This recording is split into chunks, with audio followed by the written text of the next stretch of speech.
Bonjour et bienvenue dans votre revue de presse de ce mardi 11 février 2020. L'affaire de trafic présumé de visas dans laquelle de proches de personnalités du showbiz sénégalais continuent d'intéresser certains quotidiens. Parmi divers d'autres sujets traités par la livraison de ce mardi des journaux. Au cœur de la mafia du Jolof Band, peut-on ainsi lire à la une du quotidien L'Observateur, avec au menu des révélations sur l'enquête de la gendarmerie ouverte au sujet de cette affaire de trafic de visas. Selon L'Observateur, 5 personnes impliquées dans cette affaires ont été déférées lundi par la section de recherche de la gendarmerie. Djidjak Diouf, manager de Viviane Chidid, Mamadou Mbaye, alias Petit, Abdoulaye Diouf Kébé, Henri Dobatiche et Kali Soumari sont accusés des infractions d'association de malfaiteurs, trafic de migrants et faux et usage de fous. Ils usaient de fausses manifestations avec des cachets de l'orchestre de Viviane pour faire voyager des candidats à l'immigration, indique L'Observateur, selon lequel le quotidien, la chanteuse Viviane Chidid se trouverait dans le collimateur des enquêteurs.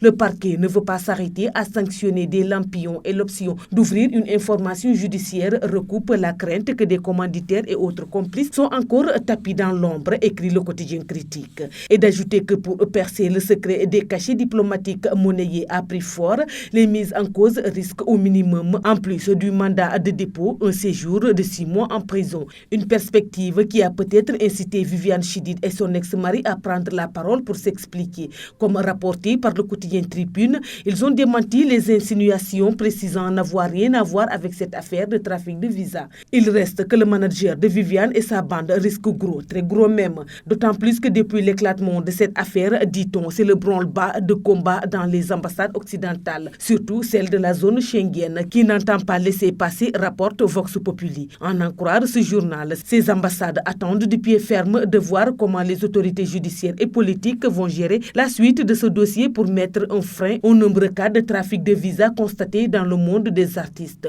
Le quotidien de sa part s'intéresse à une affaire de drogue ayant viré au drame à Fatick, où un jeune conducteur de mototaxi âgé de 26 ans a trouvé la mort dans une bavure policière. Accusant les policiers d'avoir provoqué la mort de la victime, la famille exige que la justice fasse toute la lumière sur cette affaire qui a mis hier la capitale du Sine sens dessus dessous, selon ce journal. Violente manifestation de Jakartaman à Fatick affiche à ce sujet Vox Populi, là où Grand Place s'intéresse à une accusation de spoliation foncière visant Babacar Ngom, patron de la Sedima, une entreprise du secteur avicole. La commune de Sindia a délibéré 300 hectares au profit de l'homme d'affaires Babacar Ngom, alors que la zone en question fait partie de la commune de Ndiaganiao, une situation qui a soulevé le courroux des habitants de Ndengueler, un village de la dite commune, indique le journal. Le Soleil continue pour sa part de s'intéresser aux questions sanitaires déjà abordées dans son édition de la veille en lien avec l'épidémie de coronavirus.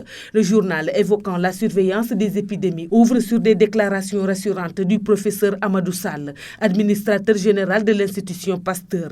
Notre système est performant. Au sujet du coronavirus justement, comme sur d'autres liés par exemple à la gestion des affaires publiques. L'AS donne la parole à la présidente du Conseil économique, social et environnemental, l'ancienne première ministre Aminata Touré. Nous avons encore des progrès à faire en matière de la bonne gouvernance, en allusion aux résultats des derniers rapports de la Cour des comptes.